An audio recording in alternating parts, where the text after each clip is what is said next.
SPW پر۔ آج ہم بات کریں گے دریائے فرات کے بارے میں۔ دریائے فرات جو کہ سونے کا دریا، جس کے اندر سونے کے پہاڑ ہیں اور فتنوں کا وہ سردار ہے، اس کے بارے میں ہم بات کریں گے۔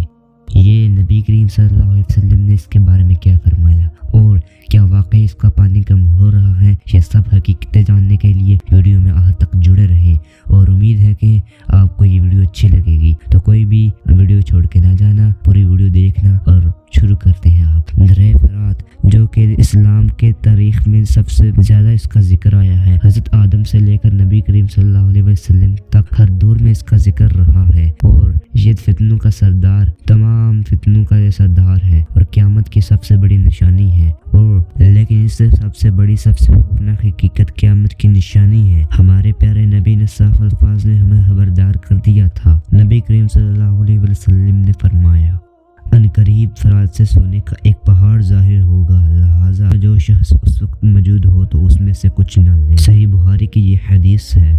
ذرا سوچیں، ایک پہاڑ جتنا سونا، ایک لالچ انسان کو پاگل کر دے گی۔ اس سونے کو حاصل کرنے کے لیے ہر 100 میں سے 99 لوگ مارے جائیں گے، اور آخر میں ایک بندہ بچے گا۔ پھر اگلے روز 100 میں سے 99 مارے جائیں گے۔ پھر اسی طرح عام قتل و غارت شروع ہوگی۔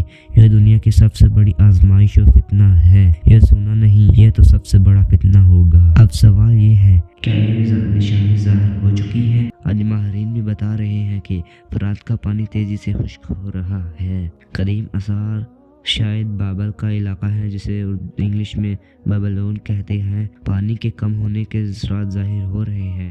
کیا سونے کا فتنہ آنے والا ہے؟ یاد رکھیں، فرات سے ظاہر ہونے والا یہ سونا ہماری آزمائش ہے۔ یہ سونا نہیں، یہ تو بہت بڑا فتنہ ہے۔ ہمیں سونا نہیں ہے بلکہ آخرت کی نجات کا راستہ ڈھونڈنا ہے، اور ہمیں دولت کے پیچھے نہیں، آخرت کی کامیابی کے پیچھے جانا ہے۔ ہمیں وہ راستہ ڈھونڈنا ہے جس راستے سے ہم کامیاب ہوں گے۔ اگر آپ اس دور میں موجود ہوں تو نبی کی نصیحت یاد رکھنا، اس میں سے کچھ بھی نہ لینا۔ اللہ ہمیں ہر قسم کے فتنوں سے محفوظ فرمائے، آمین۔ میرے پیارے بھائیوں، یہ جو فتنے ہیں، یہ جو مال و دولت ہے، یہ ہمیں اس مال و دولت کے پیچھے نہیں بھاگنا۔ اب لوگ کہیں گے کہ وہ تو دریا ہے، ہم کون سا اس کے لیے لڑیں گے، لیکن آج خود اپنا اندازہ لگا، دولت کے پیچھے کتنے پاگل ہو تم آج، اور پھر اس سے اندازہ لگاؤ، اگر تم دولت کے پیچھے پاگل ہو تو تم اس مقام پر بھی پہنچ سکتے ہو۔ لہٰذا دولت کو اہم نہ رکھو، اللہ سے حلال رزق مانگو۔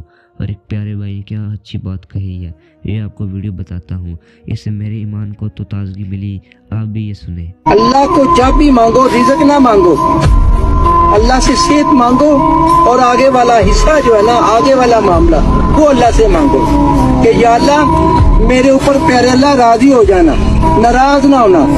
راضی ہو جاؤ گے تو میرا بیڑا پار ہوگا، اگر آپ ناراض ہو گئے تو میں برباد ہو جاؤں گا۔